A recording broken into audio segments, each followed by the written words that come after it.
রংপুরের সচেতন নাগরিক ফোরামের আয়োজনে নিরাপদ সড়ক সহ ৭ দফা দাবি আদায় লক্ষ্যে মানববন্ধন কর্মসূচি পালন করেছে কাউনিয়া উপজেলার বিভিন্ন শ্রেণী ও পেশার মানুষ।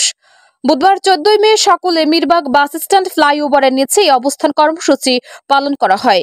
মূলত মিরবাগ বালিকা উচ্চ বিদ্যালয়ের বিজ্ঞান বিভাগের এসএসসি পরীক্ষার্থী মোসাম্মদ আফসানা খাতুন সিনহা এবং তার পরিবারের আরও ২ সদস্য সড়ক দুর্ঘটনায় নিহত হওয়ার ঘটনাকে কেন্দ্র করে এমন কর্মসূচি দেন তারা।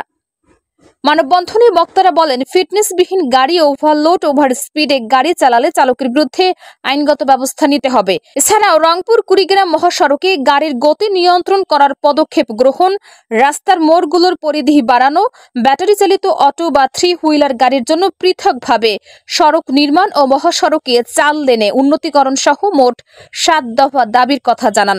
কুড়িগ্রাম এবং লালমনিরহাট প্রান্তে 2টি স্থলবন্দর রয়েছে, যেখান থেকে পাথর, বালু সহ বিভিন্ন ধরনের পণ্য ঢাকা, কুড়িগ্রাম, সিলেট সহ বিভিন্ন জেলা এবং বিভাগীয় শহরে পরিবহন করা হয়।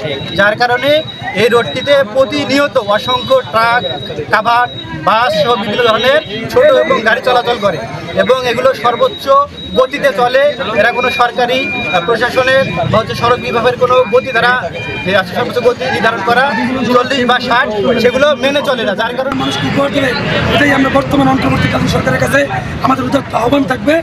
এবং এই দাবি যদি পূরণ না হয়, ডিসেম্বরের মধ্যে তারা ইউনো মহোদয় আশ্বাস দিয়েছে, যদি এই দাবি পূরণ না হয় তাহলে আমরা এর থেকেও কঠিন এবং কঠোর পদক্ষেপ গ্রহণ করবো।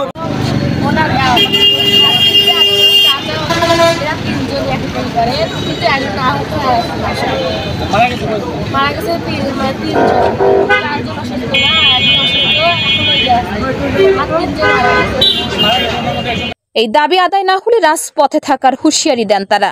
এই পরিস্থিতিতে উপজেলা নির্বাহী অফিসার মোহাম্মদ মহিদুল ইসলাম জেলা প্রশাসকের সাথে কথা বলে চলতি বছরের ডিসেম্বরের মধ্যে রংপুর কুড়িগ্রাম মহাসড়ক 4 লেনে উত্তীর্ণ করার কথা ঘোষণা করেন।